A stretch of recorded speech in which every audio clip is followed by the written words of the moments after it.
Um, I've been absolutely overwhelmed because what has come through from tonight, as in fact it has from every one of the sessions we've had before, is how much our problems, our challenges are so alike across South Asia.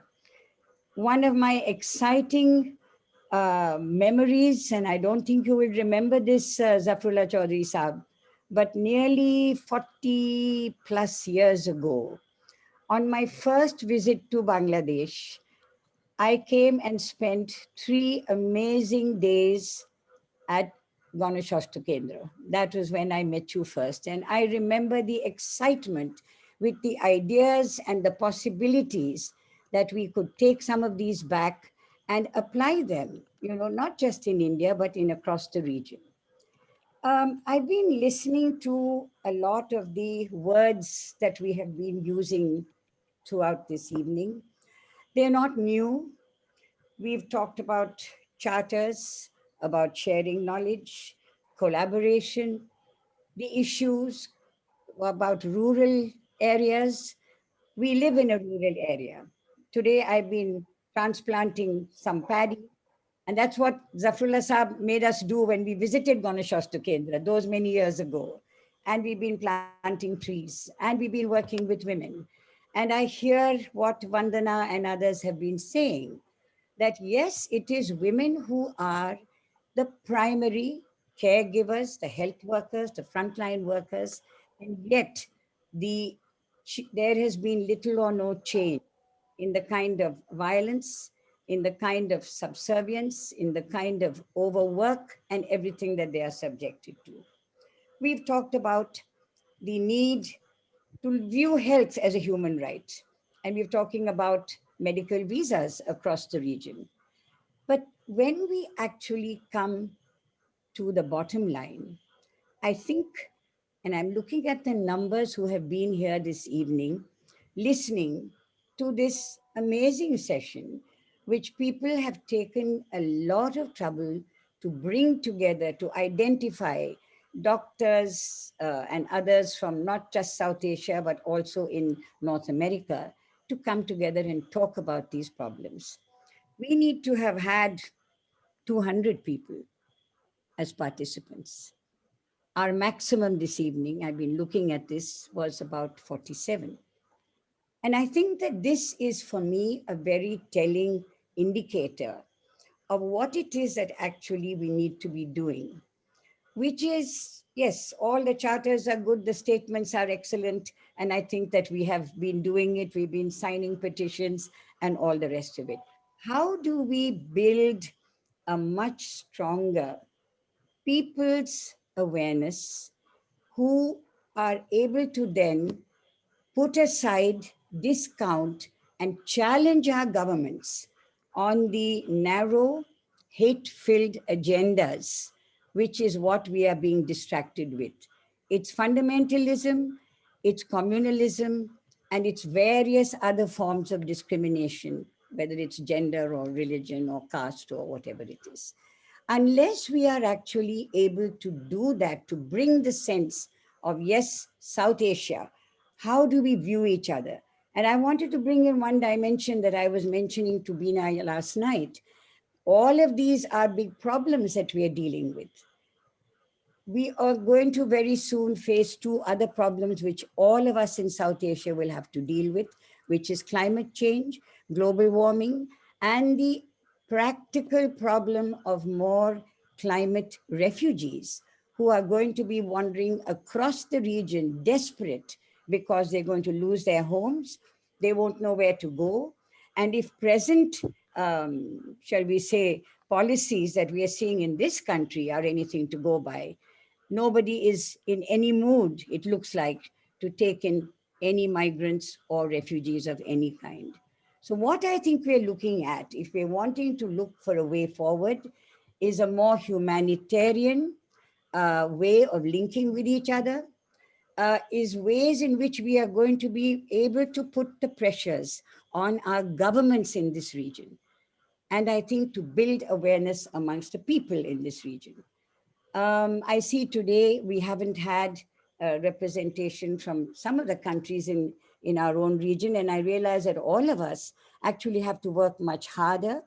What I want to do is to invite those of you who have stayed on. I know it's late for some, some of you in Bangladesh and so on, but send in your suggestions. That is actually what we need in SAPAN. We need more participation. We need more, I think, willingness to say, right, I've got this idea and I want to run with it because this is something that I think is an important common thread that we will need to work upon. I want to invite friends also to share their stories, because if we are going to get young people in schools, in colleges, in the villages, to resonate with this idea of South Asia, where very often we are not able to even look beyond our own, our own villages and the town next door. There's a lot of work that we are going to have to do. And we have to do it on the ground. We have to do it, at the levels of policy and wherever else we can. So I'm hoping that that's what will come out of this. We are hoping to have a number of events going forward. Send us your suggestions as to what you think we should be dealing with.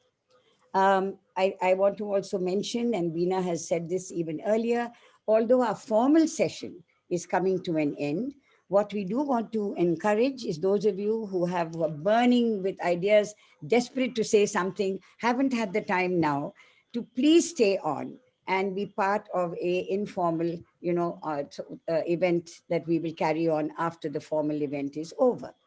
Dolly, I, sorry, can I just interrupt for just 1 second very quickly to say that your comment about the few people, it wasn't actually, there's a lot of people watching us on Facebook Live as well, just to give you a yeah, little bit of heart about that. And good. I'm also people happy to can hear that. comment on our Facebook thing as well. We Right. had a lot of technical problems. So anyway, thank you. I know. Yeah. But I'm still saying that we need to expand, and it means that each one of us has to work towards doing that. I want to end with just one wonderful story. The thing that we had planned to talk about as one of the most exciting uniting factors, as well as dividing factor in the region, is sport. But recently, Milkha Singh passed away. As all of you know, he was this amazing sprinter, Indian, and who had born in Pakistan. And he went there for a particular athletic meet, and they were clear that Khalik, who was the Pakistani sprinter, would actually beat him. In the event, I think Milkha pipped him at the post, and that is when Field Marshal Ayub Khan gave him the title of the Flying Sikh. But there's a wonderful little story that came the other day. I think it was from Rajdeep Sardesai. History resulted in partition of India and Pakistan. But I am Milkha Singh, whose childhood was spent in Pakistan and youth was spent in India. Childhood taught me to fight poverty, and youth taught me how to run and to win. Whenever I ran, India and Pakistan both ran with me. That is really for me the summing up of what should be the spirit of this group going forward. I hope we will be able to share many more stories. And I'm happy to say that we are going to end this evening. Is that right, Veena? We're going to play a little clip of the South Asian Symphony, which has been the brainchild of a former foreign secretary in India. Her name is Nirupama Rao. She has also been ambassador in the US and in China. But she has put together this concept again, peace building. How do we collaborate through music, through stories, through poetry? And you will hear a small clip of the South Asia Symphony. I think we need more people from other countries in the region. And we have tried to get her to agree, maybe some months down the line, to actually host an event where we will talk about music, we will share our common love for and strengths and variety and diversity.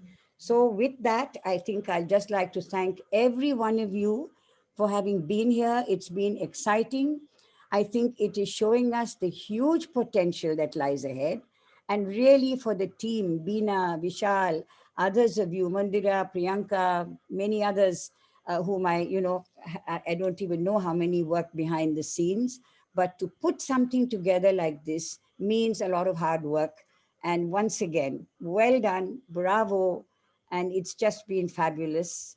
South Asian unity, Zindabad. That's all I can say. We have to make it grow. We have to make it a reality. And once again, thank you very, very much. Good night.